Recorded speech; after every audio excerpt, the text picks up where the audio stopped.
درس عوامل قيام الحضارة المصرية لخمسة ابتدائي. لازم تعرف يا صديقي، قبل ما الإنسان يعمل حضارة، الإنسان زمان خالص كان عايش فوق الهضاب، بيتنقل من هضبة لهضبة. وفجأة بعد ما كان بيعيش على التقاط الثمار وصيد الحيوانات، نزل من الهضاب. طب نزل ليه؟ لأن حصل جفاف. يعني ايه جفاف؟ يعني ما بقاش فيه مطر. فضل نازل لغاية ما وصل لنهر النيل، ولما وصل لنهر النيل عمل حضارة.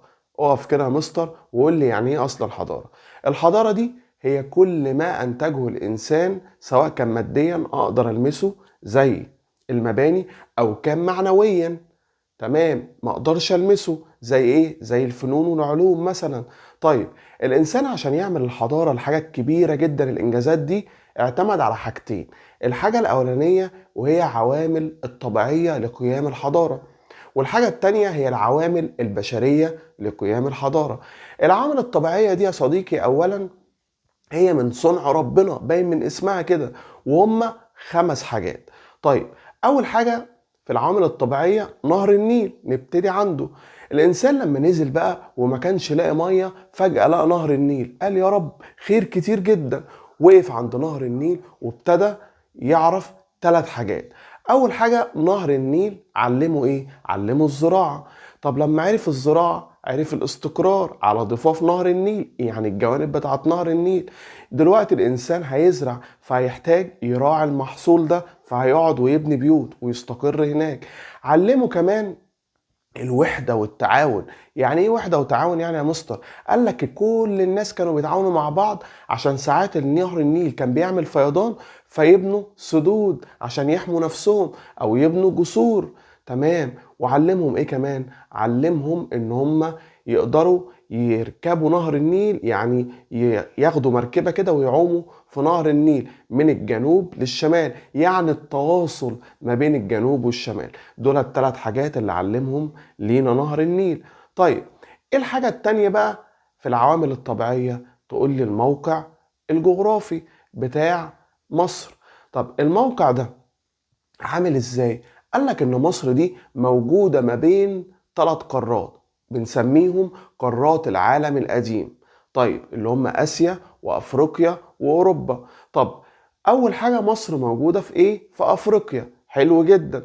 طيب، خلى بقى ان مصر دي كأني بقول لك ان مصر هي القلب اللي اقدر اخش منه لايه؟ لافريقيا عن طريق نهر النيل. طب ومين اتكلم على اهمية الموقع بتاع مصر؟ العالم الجغرافي اسمه جمال حمدان. زي الفل. طيب، نخش بقى في تالت حاجة في العوامل الطبيعية، وهو الموقع او هو المناخ. حلو قوي.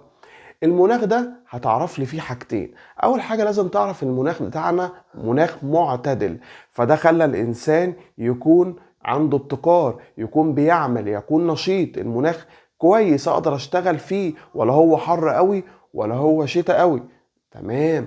وكمان المناخ بتاعنا هو مناخ جاف. طب النتيجة المترتبة ان هو مناخ جاف ايه؟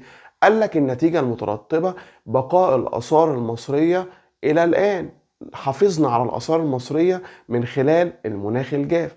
طيب، رابع حاجة بقى هي الحدود الطبيعية.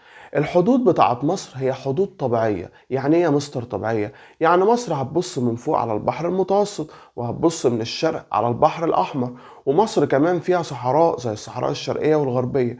طيب، كل ده قال لك ان مصر مليانة حدود طبيعية، بحار وصحراء شاسعة. طب ده نتيجته ايه يا مستر؟ قال لك النتيجة مهمة جدا. اول حاجة حماية مصر من الغزاة. طب احنا دلوقتي ما عندناش حد هيعتدي علينا بسبب الحدود الطبيعية الآمنة. ده هيخلي فيه ايه؟ هيخلي فيه استقرار. حلو جدا. اخر حاجة في العوامل الطبيعية وهي الثروات المعدنية.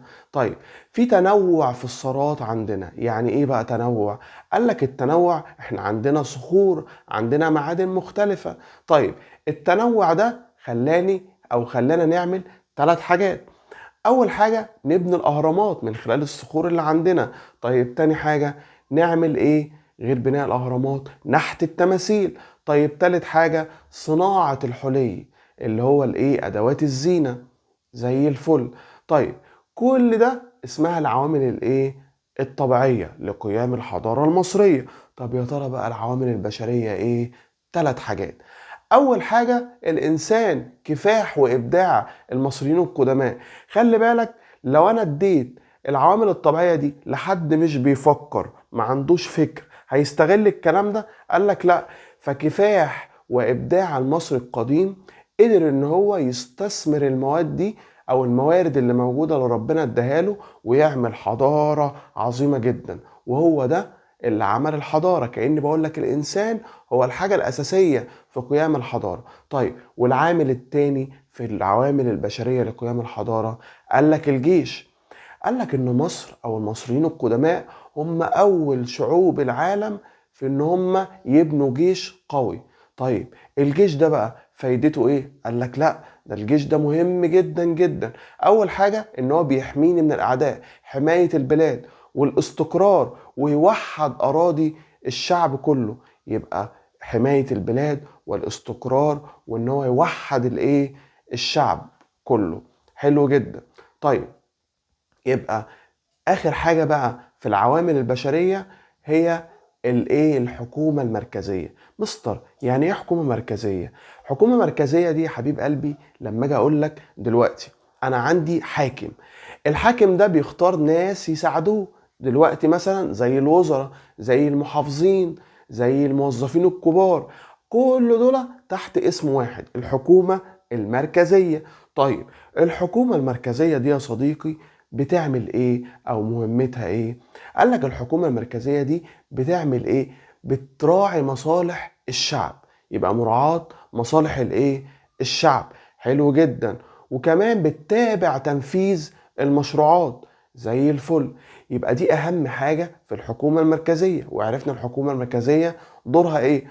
طيب، كل دي اسمها العوامل قيام الحضارة، عوامل طبيعية وعوامل بشرية. طيب، نيجي بقى لملامح الحضارة. وملامح الحضارة هنتكلم في أكتر من نقطة. أول نقطة ملامح الحضارة السياسية. السياسة يعني إيه؟ السياسة يعني نظام الحكم اللي كان موجود في مصر القديمة أو عند المصريين القدماء. كان نظام الحكم عامل إزاي؟ قال لك إن نظام الحكم ده المصريين القدماء هم أول ناس عرفوا نظام الحكم اللي هو اسمه إيه بقى؟ الوحدة السياسية. يعني مصر كانت تحت حاكم، تحت الحاكم ده بتسمع كلامه. في أماكن تانية ما كانتش مصر تحت حاكم واحد، لا، ده كان كل منطقة ليها حاكم. فمصر هم أول ناس عرفوا الوحدة السياسية. تمام، زي الفل. طب وإيه تاني؟ قالك كمان أنا عايز أعرف الإيه؟ الملامح الاقتصادية. طب الاقتصادية ده اللي هو الإيه؟ إن أنا هتكلم في الزراعة. مصر هم أو المصريين القدماء أول ناس طوروا في نظام الزراعة، وتحديدا يعني نظام الري. يعني ايه نظام الري؟ يعني هم وهم بيسقوا الارض، بيوصلوا المية للارض الزراعية عشان يزرعوا، كان بيخترعوا طرق جديدة في الري. الطرق دي كانت بتطلع المحاصيل او بتوصل المية، وفي نفس الوقت بتحافظ على مية نهر النيل، ما بتهدرش. تمام، زي الفل. اما بقى عن الصناعة في النظام الاقتصادي، برضه انا كل ده بتكلم في النظام الاقتصادي، قلت الزراعة وايه وبتكلم في الصناعة.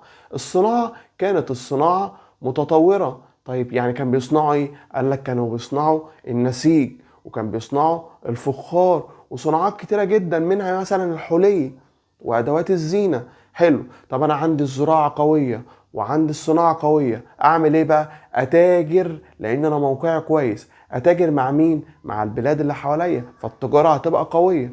ده كان النظام الاقتصادي. خدت النظام السياسي وبعد كده خدت النظام الايه؟ الاقتصادي. طب النظام الاجتماعي؟ قال لك والله ان الحاكم كان كويس جدا وبيعامل الناس كويس جدا، والاسره كانت موجوده بتحب بعضها. حلو جدا. فده خلالي في ترابط اجتماعي. يسالني سؤال: بما تفسر كان هناك ترابط اجتماعي، او النظام الاجتماعي كان، او النظام الاجتماعي كان ملامحه عامله ازاي في الايه؟ في عصر المصريين القدماء؟ هتقول لي كان في ترابط اجتماعي نتيجة الترابط الأسري والاستقرار السياسي. زي الفل. طيب، احنا كده خدنا النظام السياسي وخدنا النظام الاقتصادي وخدنا النظام الاجتماعي. نتكلم بقى يا صديقي في النظام الديني. طيب، النظام الديني ده يا ترى كان عامل ازاي؟ قال لك المصريين القدماء هم كانوا عارفين الأخلاق الحميدة، الأخلاق الحميدة والقيم زي الفل. عرفوا الأخلاق الحميدة وعرفوا القيم، وكمان عرفوا الحياة بعد الموت. يعني الناس دي كانت متدينة زي الفل. نتكلم بقى في النظام الثقافي. قالك المصريين القدماء دول مع الوقت اكتشفوا حاجة اسمها الكتابة الهيروغليفية. دي عبارة عن كتابة كده مليانة صور. اول ما اكتشفوا الكتابة، وده كان اختراع في الوقت ده، الانسان ما كانش بيعرف يقرا ويكتب، فجأة اكتشف الكتابة من الطبيعة. يعني الكتابة دي عبارة عن كف ايد، نسر، طير. دي كتابة هو اخترعها المصري القديم. اول ما اخترعها عمل ايه بقى؟ ابتدى يطور في الفنون والعلوم، لانه خلاص بقى يعرف في الكتابة. ومن هنا يا صديقي كان الدرس، او هو كل ده من هنا يا صديقي درس ايه؟ عوامل قيام الحضارة المصرية. اتكلمنا في كل حاجة. متنساش لو عجبك الفيديو ما تنساش تشترك في القناة وتعمل لايك وشير لاصحابك عشان الفيديو ينتشر، وتشجعنا ان احنا نعمل لك فيديوهات كتيرة احسن كمان من دي، باشكال كتيرة، بافكار مختلفة، في كبسولات كده بسرعة، ما نطولش عليك. كان معاك مستر محمد صلاح، مدرس الدراسات والتاريخ للثانوية العامة. سلام يا ابطال.